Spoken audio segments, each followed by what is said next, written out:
Good evening and welcome to 365 Days of Amazing Stories with Theo O'Meara. Here we are on day 107, and I'm going to try to finish the story of the Wheelmaker's sons. Now you might want to wonder, it's like kind of a silly story, isn't it? But these fairy tales, they often are. Within them, though, there are lessons that it'd be good probably if we lived by. And perhaps at the end, you might want to think about what are the lessons in this silly story. So Kude, he had done the two tasks that the king made him do in order to win the princess's hand in marriage, and also his crown and his kingdom. But he said there was one final task, and this involved rabbits. Now, if you ever have known rabbits, they're called bucks and does, just like deer. And it was up to Kude to watch over a herd of these bucks and does, letting them graze throughout the day, making sure that they came in safely at night. For 3 days he was supposed to do this, with 13 does and 4 bucks. Well, he was given into they were given into his care. And he took them out from the palace and out through the city gates, and there he let them go. And they scattered in all directions. And he knew immediately that this task was far beyond his capabilities. And he sat there and he was just a little forlorn, having kind of been through this incredible adventure and having been presented with, such an opportunity to rule over a kingdom and to win a beautiful maiden's hand in marriage. But he was willing to let it all go if that was going to be the case. It was in the afternoon. He'd begun to wander around trying to find any of the rabbits that he could. And finding them was one thing, but catching them was another.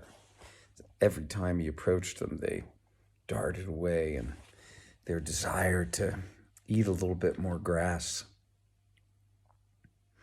Well, wouldn't you know it, but that skinny old man suddenly appeared, kind of out of nowhere.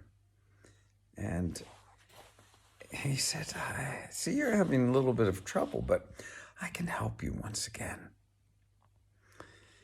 Take this whistle, he said, and if those rabbits are ever getting away from you, just blow on this whistle and all will be well. Well, Kude thought, this is great. So he tried the whistle out, and immediately all the rabbits, the bucks and the does, surrounded him. He thought, this is great. At the end of the afternoon and early evening, he went back to the palace, leading those rabbits with his whistle. Now, the king had sort of hoped that Kude would not be able to fulfill this task. And so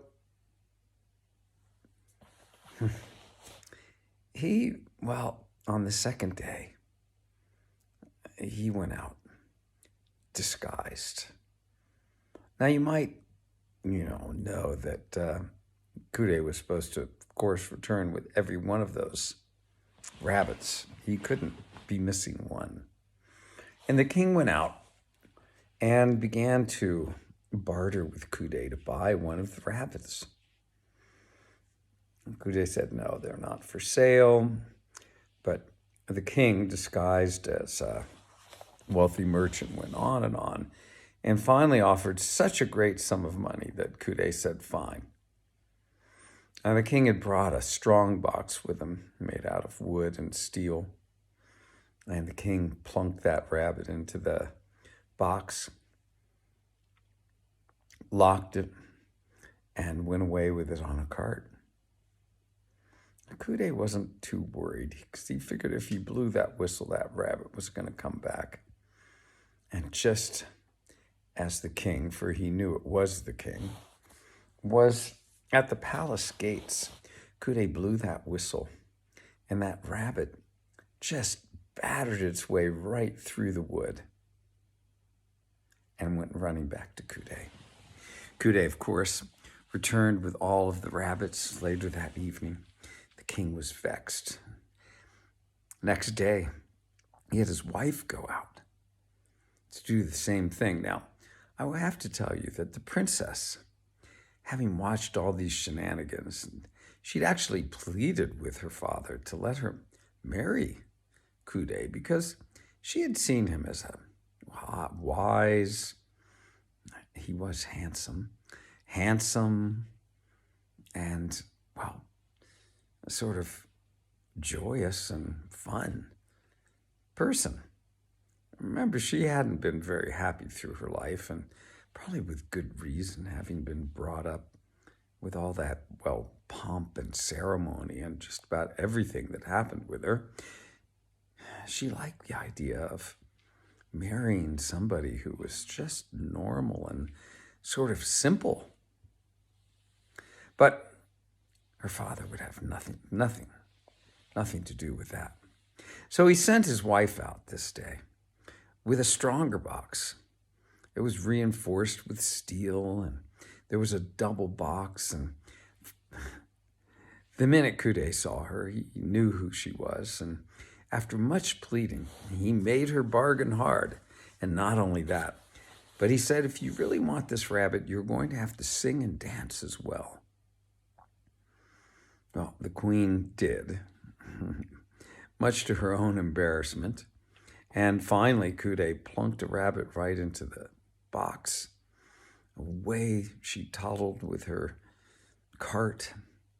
She got right to the palace gates, and Kude again blew on that whistle. And that rabbit just started battering around in those boxes until, well, he'd broken himself out and went running back to Kude. Kude returned with all the rabbits that evening, as might be expected. And the king could no longer deny what he had offered, what he had promised. Much to the delight of his daughter, that was the case. Well, there was, of course, a wonderful wedding that was, well, celebrated with much pomp and ceremony, people coming from far distant lands. Kude was robed in the finest of clothing, and his smile, well, it would have lit up the darkest room. He was so happy to have this beautiful woman as his wife and to be the inheritor of a great kingdom and the crown to boot. Now, as far as I know, the king, not even reluctantly, the king gladly gave up his kingdom to Kude. He thought, this one, if he can make it through everything that I have presented in front of him, certainly I could wish for no better son-in-law than that. And he was warmly welcomed into the king and the embrace of the king and the queen.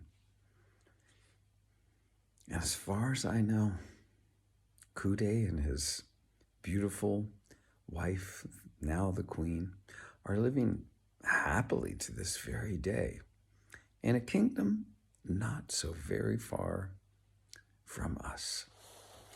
Okay, that's it. What are the lessons in this one? I'll let you ponder that. Hope you enjoyed the story. Have a good rest of your day or evening.